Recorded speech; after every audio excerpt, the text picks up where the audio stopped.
Good morning students. देखो हम प्रतिरोधों का संयोजन पढ़ चुके हैं। आज का हमारा टॉपिक होगा सेलों का संयोजन। तो जिस प्रकार से प्रतिरोधों का संयोजन दो प्रकार का था, श्रेणी क्रम संयोजन और समांतर क्रम संयोजन, इसी प्रकार प्रतिरोधों का संयोजन भी दो प्रकार का होता है। तो पहला हम पढ़ेंगे सेलों का श्रेणी क्रम संयोजन। सेलों का श्रेणी क्रम संयोजन।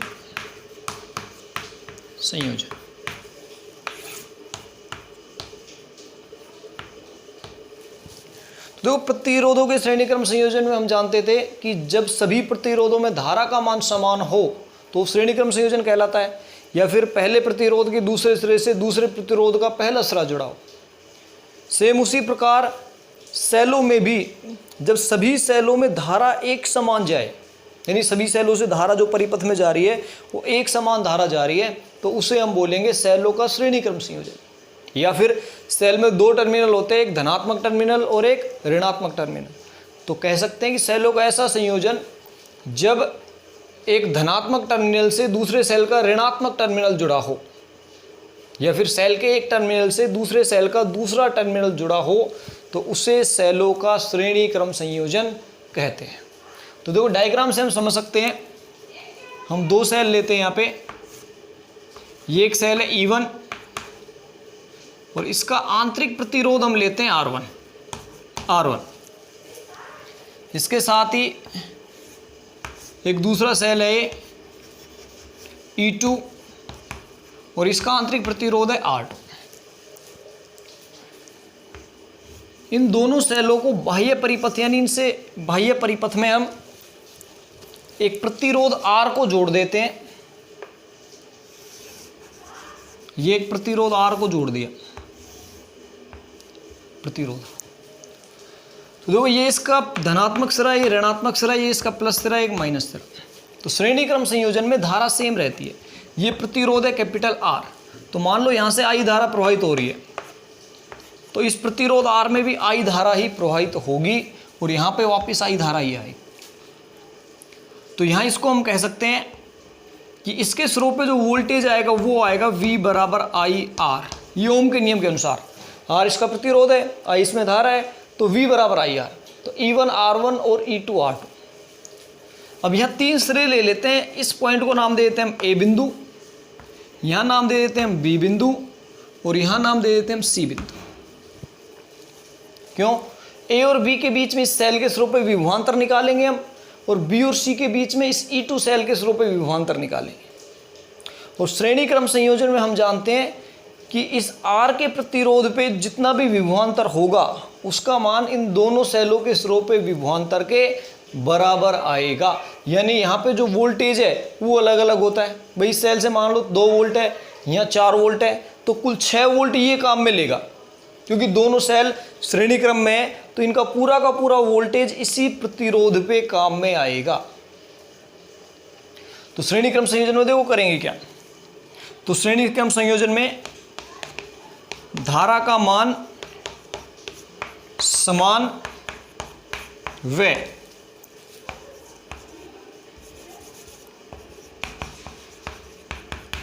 विभवांतर भिन्न भिन्न होता है। यह श्रेणी क्रम संयोजन की एक कंडीशन होगी। अब विभवांतर हमने देखो A और B के सिरों पे हम मान लेंगे E1 सेल के सिरों पर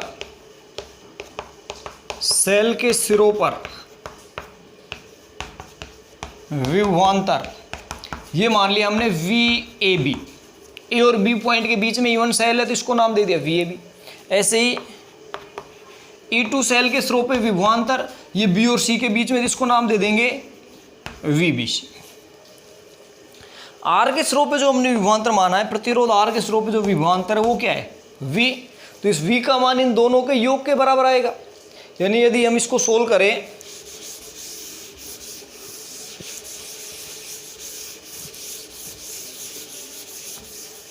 तो यहां पे देखो चित्र से हम लिख सकते हैं, चित्र से V बराबर VAB प्लस VBC। अब वी ए बी और वी बी सी की वैल्यू हमें निकालनी है। इसको समीकरण 1 नाम दे देते हैं। वो कल हमने टॉपिक पढ़ा था टर्मिनल वोल्टता, तो टर्मिनल वोल्टता की सहायता से अब आसानी से निकाल सकते हैं। देखो वी ए बी इसके स्रोत पे टर्मिनल वोल्टता हो गई। अब इन सेलों से धारा ली जा रही है, सेल के निरावेशन के समय V बराबर था E माइनस आई आर। तो यहाँ E1 और R1 दे रखा है, E और R का मान। तो यहाँ से मैं कह सकता हूँ A व B के मध्य टर्मिनल वोल्टता ये आएगी VAB बराबर E1 माइनस आई R1, क्योंकि धारा I सेम है श्रेणी क्रम में, लेकिन यहाँ का आंतरिक प्रतिरोध R1 है और इसका विद्युत वाहक बल E1 है, तो VAB बराबर E1 माइनस आई R1। और ऐसे ही B व C के मध्य यदि हम टर्मिनल वोल्टता निकालें तो ये आएगी VBC इक्वल E2 माइनस आई R2, क्योंकि यहाँ पे E2 और R2 विद्युत वाहक बल और आंतरिक प्रतिरोध है। अब ये दोनों मान VAB और VBC का मान समीकरण 1 में रख देते हैं। तो देखो समीकरण 1 में रखने पर क्या होगा, ये आ जाएगा V बराबर, यहाँ पे V है, V बराबर VAB का मान है E1 माइनस आई R1 प्लस में E2 माइनस आई R2। यहां से E1 और E2 को साथ में ले सकते हैं, तो V बराबर E1 प्लस E2 एक साथ आ जाएंगे। ये आएगा, माइनस को यदि हम कॉमन ले लेंगे इसमें से तो आई R1 प्लस आई R2 ये बन गया। अब देखो हमें यहाँ से फॉर्मूलेट बनाना है V बराबर E माइनस आई आर का, तो I को वहाँ से कॉमन ले लेते हैं। V बराबर देखो ये हो गया E1 प्लस E2, इसको एक साथ लिख देते हैं, माइनस यहाँ से I को कॉमन लेंगे तो ये आ जाएगा R1 प्लस R2, इसको समीकरण 2 बना देंगे, समीकरण 2। अब इसमें देखो V बराबर E1 प्लस E2 माइनस आई R1 प्लस R2। अब इस पूरे परिपथ का हम तुल्य परिपथ मान लेते हैं। यदि तुल्य विद्युत वाहक बल बराबर हम ले लें इक्विवेलेंट, और तुल्य आंतरिक प्रतिरोध ये हम ले लेते हैं आर इक्विवेलेंट। तो ये जो परिपथ है, ये परिपथ हम ऐसे बना सकते हैं, केवल एक ही सेल काम में लेंगे हम, अब उसको बाह्य परिपथ से जोड़ देंगे, जो ई इक्विवेलेंट है, और ये हो जाएगा आर इक्विवेलेंट। परिपथ में धारा अब भी आई रहेगी और यहाँ पे आर, इसके स्रोत पे वी बराबर आई आर। तो ये इसका हमने एक तुल्य परिपथ बना दिया, जिसमें तुल्य विद्युत वाहक बल इक्विवेलेंट है और तुल्य प्रतिरोध है आर इक्विवेलेंट।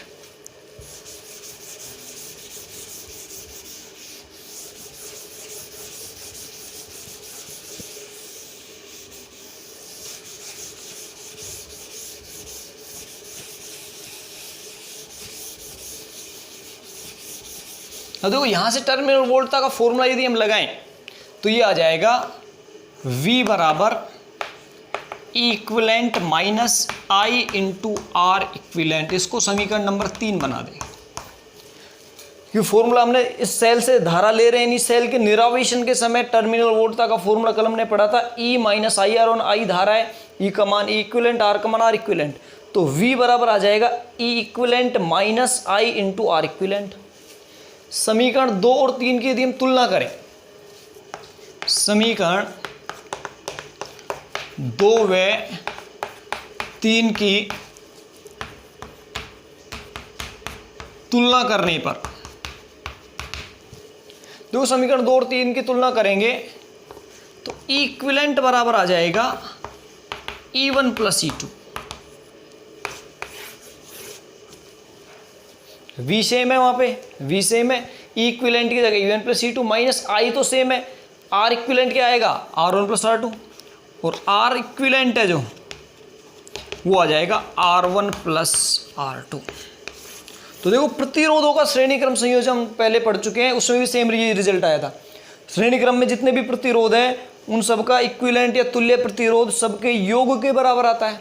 आंतरिक प्रतिरोध में भी सेम वही कंडीशन आएगी कि सभी आंतरिक प्रतिरोधों के योग के बराबर होगा।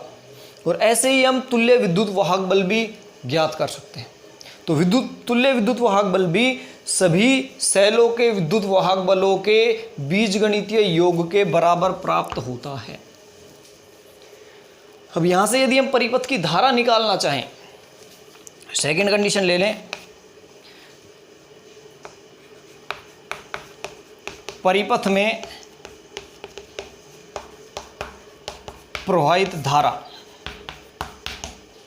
तो देखो इसके लिए हम समीकरण 3 का यूज कर सकते हैं। समीकरण 3 से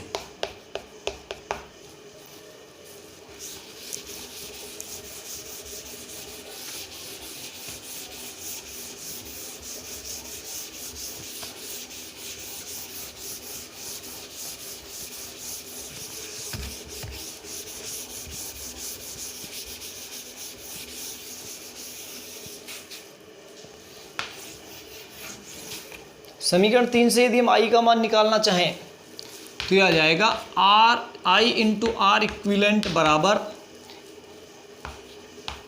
ई इक्विलेंट माइनस वी।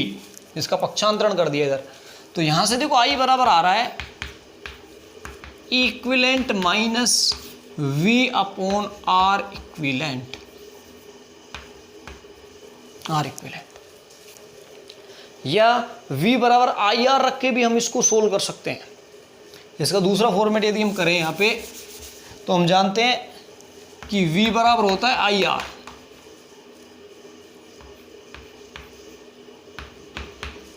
तो यहां से देखो आर इक्विलेंट बराबर E equivalent minus I R. अब इस आई को भी इधर ले आओ तो आई कॉमन आ जाएगा, इधर आएगा तो आर इक्विलेंट प्लस आर बराबर ई इक्विलेंट, और यहां से आई की वैल्यू आएगी E equivalent upon R equivalent plus R. यह आ जाती है परिपथ में प्रवाहित धारा। यानी देखो कुल जो विद्युत वाहक बल था, ओम के नियम में v बराबर आई बराबर वी अपॉन आर होता है। कुल जो प्रतिरोध होगा आर इक्विलेंट प्लस आर के बराबर, और कुल विद्युत वाहक बल विभवांतर होगा वो ई इक्विलेंट के बराबर। तो आई बराबर आ गया E equivalent upon R equivalent plus R. तो इसको आई बराबर वी अपॉन आर से आप ध्यान रख सकते हो, कुल प्रतिरोध कुल विभवांतर। तो ये हो जाता है हमारा श्रेणी क्रम में सेलों का संयोजन। अब इसमें एक विशेष कंडीशन हम ले सकते हैं।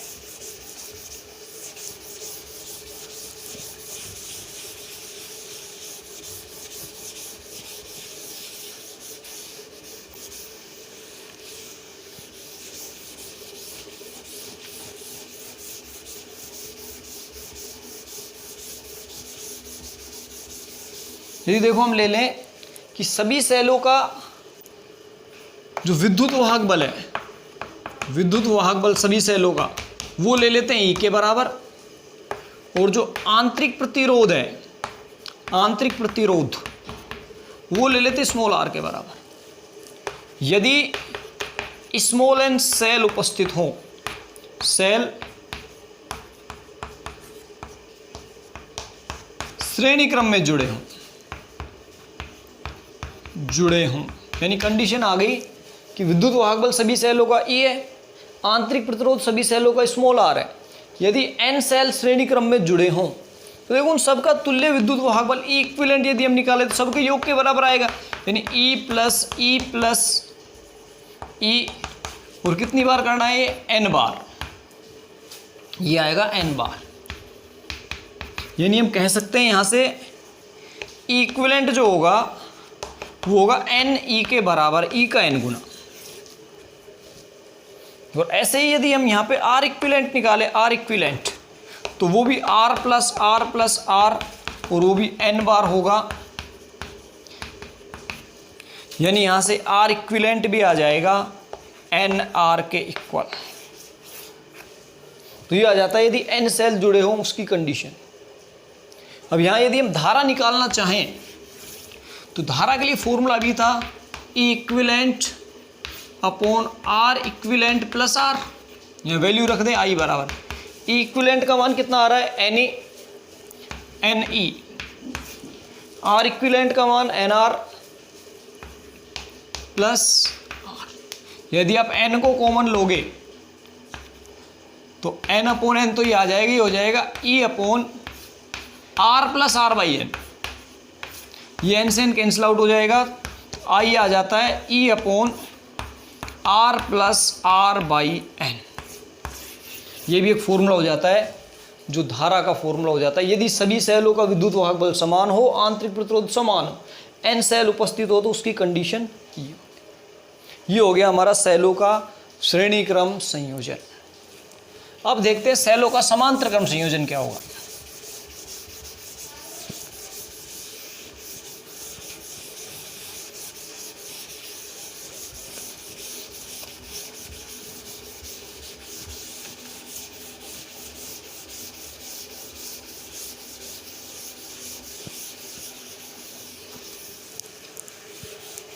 सेकंड कंडीशन आती है सेलों का समांतर क्रम संयोजन।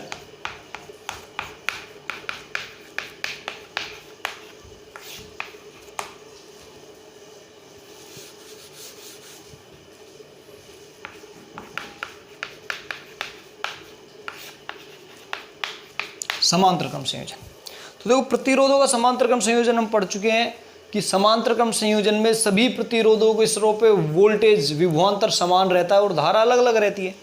सेलों के समांतर क्रम में भी ये कंडीशन लागू होगी कि सभी सेलों पे जो धारा है वो अलग अलग रहेगी, लेकिन सबका विभवांतर क्या रहेगा, एक समान। तो सेल में दो टर्मिनल होते हैं, तो हम कह सकते हैं कि ऐसा संयोजन जिसमें सभी सेलों का धनात्मक टर्मिनल किसी एक बिंदु से और ऋणात्मक टर्मिनल किसी दूसरे बिंदु से जुड़ा हो, तो उसे सेलों का समांतर क्रम संयोजन कहेंगे। या फिर सेलों का एक सिरा किसी एक बिंदु से और दूसरा सिरा किसी दूसरे बिंदु से जुड़ा हो, तो वो कहलाता है सेलों का समांतर क्रम संयोजन। तो देखो इसको डायग्राम बना के समझते हैं। दो सेल ले लेते हैं, उनके विद्युत वाहक बल E1, आंतरिक प्रतिरोध R1, इसके साथ में एक दूसरा सेल लेते हैं, इसका विद्युत वाहक बल E2 और आंतरिक प्रतिरोध है R2, E2R। इन दोनों को समांतर क्रम में जोड़ देते हैं, यानी इनके धनात्मक टर्मिनल को एक बिंदु पे, ऋणात्मक को एक बिंदु पे। इन्हें बाह्य परिपथ से यानी एक प्रतिरोध से जोड़ देंगे।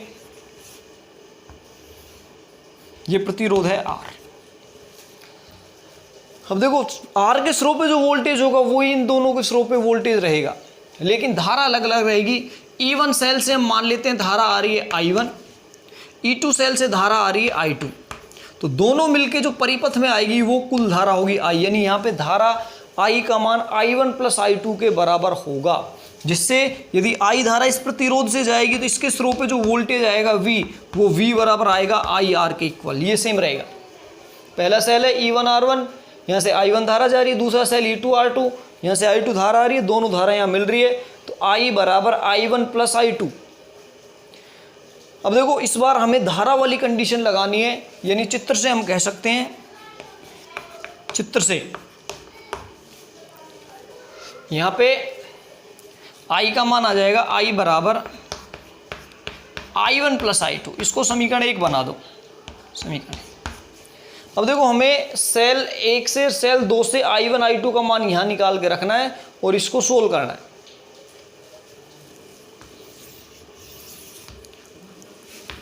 तो E1 के लिए, सेल E1 के लिए यदि हम टर्मिनल वोल्टता निकालें तो देखो इसमें धारा जा रही है, जो टर्मिनल वोल्टता है वो V के इक्वल ही रहेगी। यहाँ V है, इसके सिरे पे V के, और समांतर क्रम में सभी के सिरों पे V रहेगी। एक ही बिंदु पे जुड़ रहे हैं, ये प्रतिरोध भी यहाँ जुड़ रहा है, ये सेल भी यहाँ जुड़ रहा है, ये वाला सेल भी। यदि इस प्रतिरोध के सिरों पे हमने वोल्टता V मानी है तो इस सेल के सिरों पे भी वोल्टता V रहेगी और E2 सेल के सिरों पे भी वोल्टता कितनी रहेगी, V। तो टर्मिनल वोल्टता में V बराबर पहले वाले सेल का विद्युत वाहक बल E1 माइनस, क्यों यहाँ भी निरावेशन हो रहा है, तो E1 माइनस I1 R1। यहाँ से हमें I1 का मान निकालना है, तो ये हो जाएगा I1 R1 बराबर E1 माइनस V। I1 का मान आएगा E1 minus V upon R1। इसको समीकरण 2 बना देते हैं। ऐसे ही सेल E2 के लिए, E2 के लिए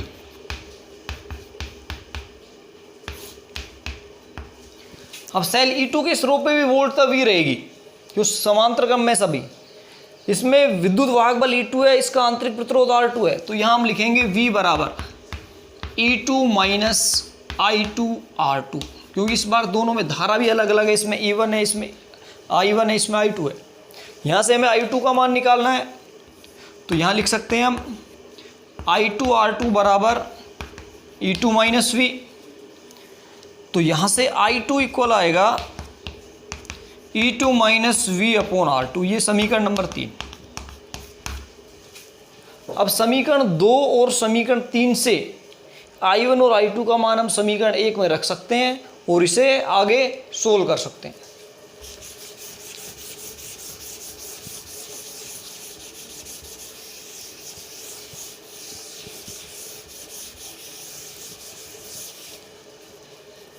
तो देखो समीकरण 2 व 3 से 1 में मान रखने पर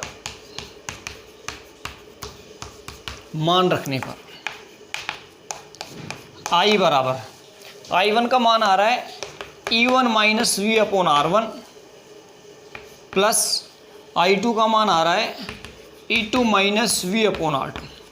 अब इसको आगे सोल्व करते हैं। इसे भी हमें उसी फॉर्मेट में लेके आना है, V बराबर E माइनस IR, टर्मिनल वोल्टता वाले फॉर्मेट में। तो पहले इन दोनों का इसमें अलग अलग डिवाइड कर देते हैं, E1 upon R1 minus V upon R1 plus E2 upon R2 minus V upon R2। अब V वाला जो है उसको एक साथ रखेंगे, E1 E2 को एक साथ रखेंगे, तो I बराबर E1 R1 प्लस ये आगे आ गया E2 R2 minus V upon R1 और minus V upon R2। I बराबर E1 R1 plus E2 R2। इसमें से माइनस V को बाहर ले लेंगे तो ये आएगा 1 upon R1 plus 1 upon R2 बच जाएगा यहाँ पे। तो देखो V वाला ये जो पद है इसको इधर लेके आएंगे, पक्षांतरण करेंगे और I को उधर लेके जाएंगे, जिससे V बराबर IR वाला फॉर्मेट आए।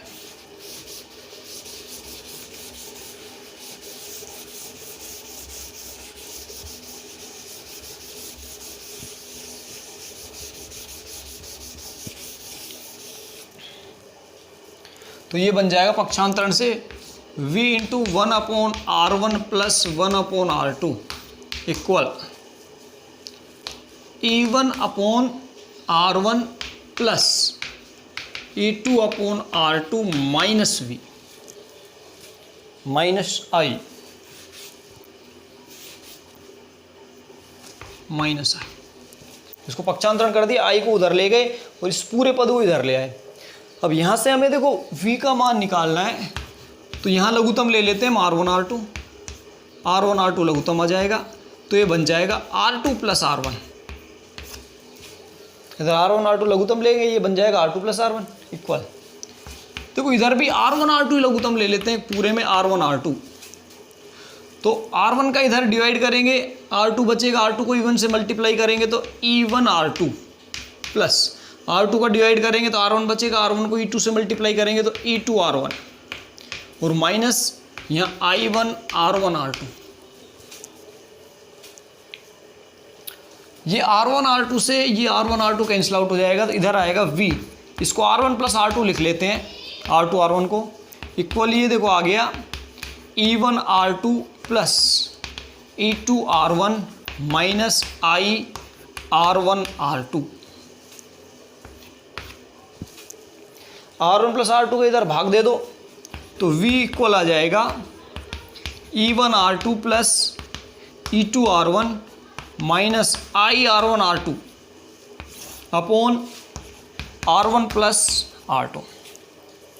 R1 R2 को दोनों में अलग अलग डिवाइड कर देंगे। देखो एक फॉर्मेट तो इसको अलग रखेंगे और उसको अलग रखेंगे, तो V बराबर ये आ जाएगा E1 R2 plus E2 R1 upon R1 plus R2, एक पद ये हो जाएगा, फिर minus I R1 R2 upon R1 plus R2, दूसरा पद ये हो गया। देखो ये फॉर्मेट बन गया V बराबर, ये पूरा का पूरा E के इक्वल होगा, equivalent minus I R equivalent समांतर क्रम में। इसको समीकरण 2 बना देंगे, समीकरण 4, 3 समीकरण पहले बन चुकी। तो ये हमारे पास एक इक्वेशन आ गई सोल्व करने के बाद। अब परिपथ का हम तुल्य परिपथ मान लेंगे और उससे इसकी तुलना कर देंगे, तो हमारे पास इक्विलेंट और आर इक्विलेंट का रिजल्ट आ जाएगा।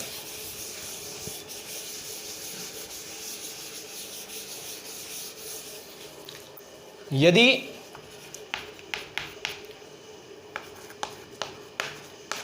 तुल्य विद्युत वाहक बल बराबर मान ले इक्विलेंट और तुल्य आंतरिक प्रतिरोध ये मान ले हम आर इक्विलेंट, तो देखो परिपथ हम बना सकते हैं, केवल एक ही सेल काम में लेंगे। इसका विद्युत वाहक बल इक्विलेंट, आंतरिक प्रतिरोध आर इक्विलेंट, ये बाह्य प्रतिरोध आर, इसमें धारा जाएगी आई, तो इसके स्रोत पे वोल्टेज V बराबर आई आर होगा।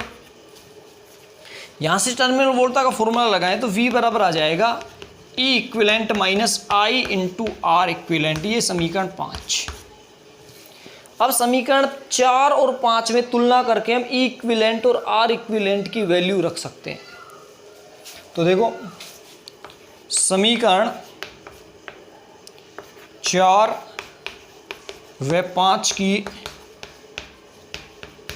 तुलना करने पर इसमें ध्यान रखना है, सेम पैटर्न है कि एक बार हमें वैल्यू निकालने के बाद ई वी बराबर ई माइनस आई आर का फॉर्मेट बनाना है, फिर तुल्य इक्विलेंट दोनों आर इक्विलेंट आर इक्विलेंट की समीकरण बना के उससे तुलना करनी है। तो यदि हम इनकी तुलना करें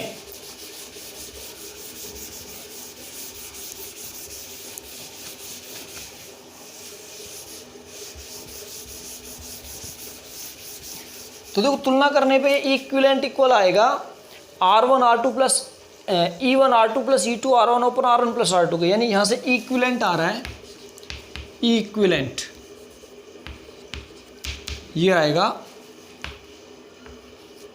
E1 R2 plus E2 R1 upon R1 plus R2 के। और ऐसे ही आर इक्विलेंट यदि हम निकालें तो आर इक्विलेंट बराबर आएगा R1 R2 upon R1 plus R2। तो देखो आर इक्विलेंट तो आप पहले पढ़ चुके हो, समांतर क्रम में जो तुल्य प्रतिरोध होता है दो सेलों के लिए वो R1 R2 upon R1 plus R2 पढ़ा था। ये इन दोनों समीकरणों को देखो, इसको हम लिख सकते हैं एक ई इक्विलेंट अपॉन आर इक्विलेंट बराबर E1 upon R1 plus E2 upon R2, ये भी इसका एक फॉर्मेट है। यानी यदि यहाँ से इनको इधर डिवाइड करके कॉमन लें तो ये फॉर्मेट बन जाएगी इक्विलेंट अपॉन आर इक्विलेंट बराबर E1 upon R1 plus E2 upon R2। या आप इस आर इक्विलेंट की वैल्यू यहाँ रख दो, यही फॉर्मेट इससे आ जाएगा मल्टीप्लाई करने के बाद में। इसके साथ ही यदि हम आर इक्विलेंट के लिए लिखें तो 1/R इक्विलेंट बराबर 1 upon R1 plus 1 upon R2, ये पहले भी हम पढ़ चुके हैं, ये फॉर्मेट था। इसको यदि हम सोल्व करें तो ये बन जाएगा 1 अपॉन R1 प्लस 1, इसको आप सोल्व करोगे यही आ जाएगा वापस से कि 1/R इक्विलेंट को आर इक्विलेंट बराबर R1 R2 upon R1 plus R2। तो ये हो गया सेलों का समांतर क्रम संयोजन। इसमें भी हम देखो विशेष कंडीशन देख सकते हैं।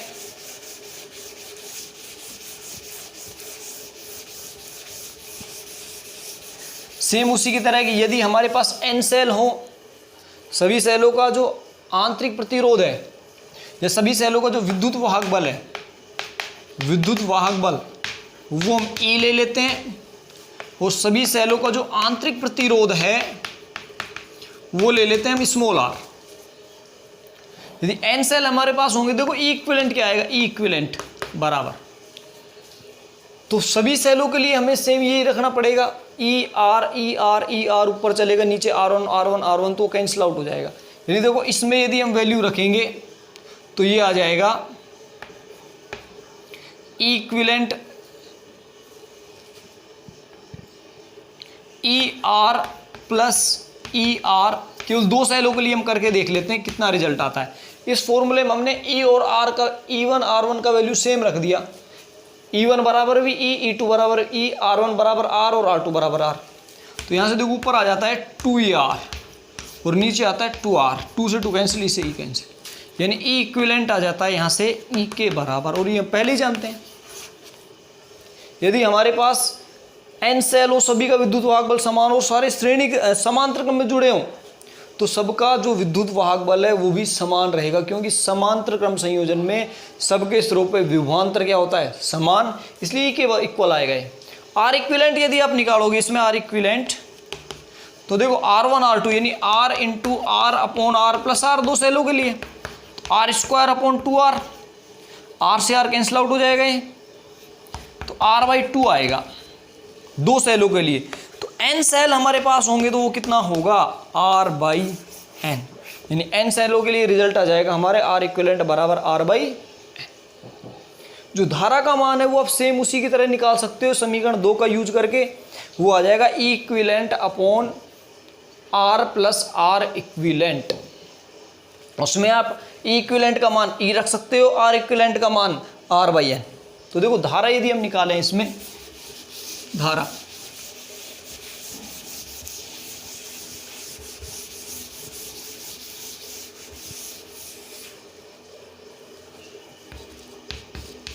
विद्युत धारा, तो विद्युत धारा हो जाएगी I बराबर, फॉर्मूला देखो आता है E equivalent upon R equivalent plus R। तो I बराबर E इक्विवेलेंट का इस बार E मान है, R इक्विवेलेंट का R/n और R का मान R, ये आ जाती है समांतर क्रम संयोजन में धारा का। तो ये हो गया सेलों का श्रेणी क्रम संयोजन और समांतर क्रम संयोजन। Thank you.